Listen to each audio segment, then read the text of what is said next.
Hello YouTubers, this is a continuing review on my Honda XR 150 2023. I just want to fill you in on a couple things I've learned. First off, I didn't know, here on the carburetor, there's supposed to be a plastic cover. This is, I thought it was the electric choke, that the wires leading to that. I call my dealer because I don't have a cover here.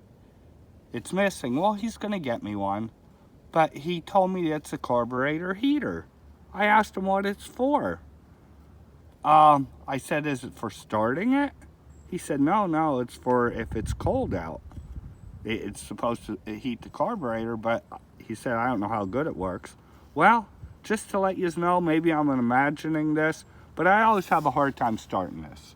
I have to give it gas. I have the choke on and everything. It takes me a few times. I turned the gas on today, turned the key on, let it on for 30 seconds, thinking maybe this carburetor, or a minute, thinking maybe this carburetor heater heats up the carburetor and helps it start on cold starts. Well, I had it on half choke. Left the key on for 1 minute before I started it, pushed the button, it started right up. I didn't have to give it any gas or anything. So, whether I'm imagining it and it just started fine for me, it didn't stall on me, nothing. So, just something to think about. Another thing, on my last review, I mentioned how I went from a 17-tooth front sprocket to a 14-tooth front sprocket. Now, I didn't have to take any links out, but if you could see the adjuster bolts, they're pretty far now. I don't know how, I guess I could get a few more adjusters out of it, but I didn't have to take any links out.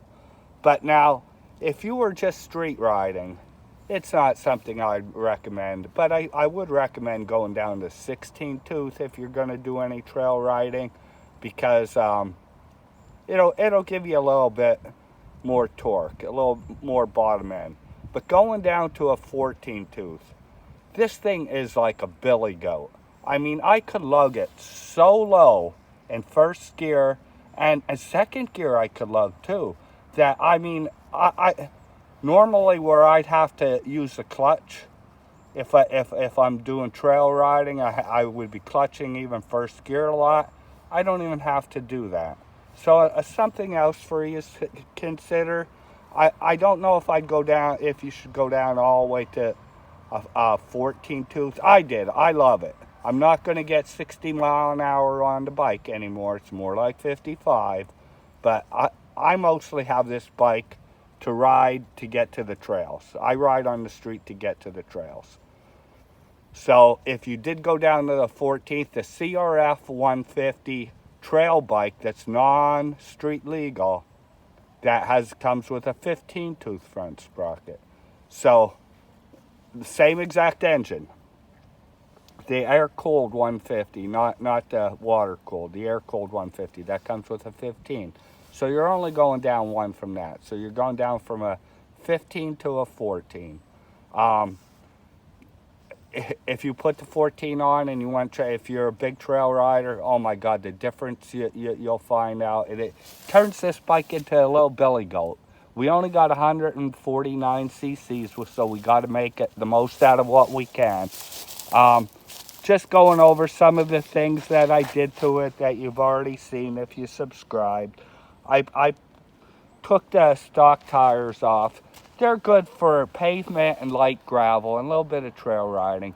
But if you're a beginner rider especially, and you have the stock tires on and you start doing any kind of more aggressive trail riding, you're going to slide out. You're going to drop the bike. It's going to discourage you. I think it was $200 installed for the two tires. They're just a knockoff brand, Schenko or something like that. But I think these are about a 60-40, 60 street, 40 trail, which is pretty aggressive, and it still rides nice on the street. So that's what I put on. Oh, and I put on new foot pegs. Next is a skid plate, and I'm going to look for an aftermarket rear shock. Now, the front shocks and the back rear shock, they're very low grade. It's a budget bike. But the amount of travel you got 7.1 inches in the front suspension, and you got 5.9 in the rear suspension. Now it claims that the rear suspension, the preload is adjustable preload. It is not. I had it apart. I can't find the preload adjustment. So if anybody else can find something that I don't know about, let me know. But I'm probably going to be in the market for an aftermarket rear shock if I could find one that's compatible with this. What I found out is the CRF 150 and the CRF 230, all the parts are interchangeable. So if you got one of those bikes that was a wrecked bike and you wanted to swap the forks out from a CRF 150 or a CRF 230, if you want to swap the rear shock out, you probably could swap all this stuff out. I've been told the frame's the same, the parts are interchangeable. I'm wondering if you could even put a 230 engine in this, if it would fit. I imagine it would.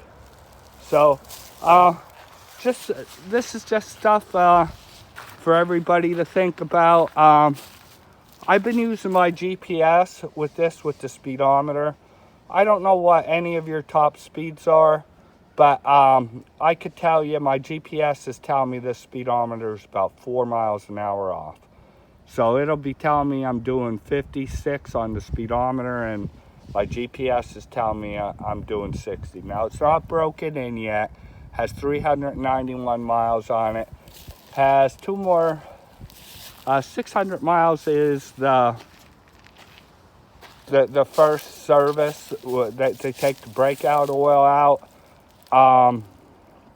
So I guess 600 miles would be the break-in period. One thing I could tell you is check your oil. I don't know if anybody else is having this issue, but I had to pour about a half a quart of oil in this already, and I just have 400 miles on it. Somebody told me something about a breather tube that is not run properly. I think it's this here. I'm not sure. I'd have to do some more research into it, but because it's curved so much, it doesn't allow the oil to return. So I'm gonna ask my dealer about that. He's really good, Motorcycle. He's been more than helpful with me. But there's just a lot of information. As I come across things, I will share it with you. If anybody put an aftermarket pipe on and they feel like they got a little more horsepower, let me know. I've been thinking about that. I just don't, it's just so nice and quiet, and I don't want to ruin that. But, okay, as I find more things out, I'll let you know. Oh, 2.8 gallon fuel tank. I have not seen anything near 124 miles a gallon, but I do a lot of trail riding. I'm seeing more about 75 miles a gallon, 80 miles a gallon, which I am not complaining about one bit. But, all right, well, I'll keep you posted. Like and subscribe if you found this out helpful to me. I am going to get a helmet cam so I could start riding and do reviews while I'm riding. I'm new at this, but I've been trail riding. I've had motorcycles since I'm 10 years old. And the first one I had was a Honda CT70. I bought it brand new in 1973. I'm 61 years old. I paid $330 for a brand new motorcycle. That was out the door, tax and everything, believe it or not. This is only the second brand new motorcycle I ever bought. So there's something. Everything else was used. But I'm really loving this bike, especially now that I put the 14-tooth front sprocket on. I'm feeling that it was a big upgrade for what I use it for. Gives me a lot more useful power. All right, signing off, YouTubers. Hopefully this was helpful to you. Any questions you have, just give me a holler. Thank you.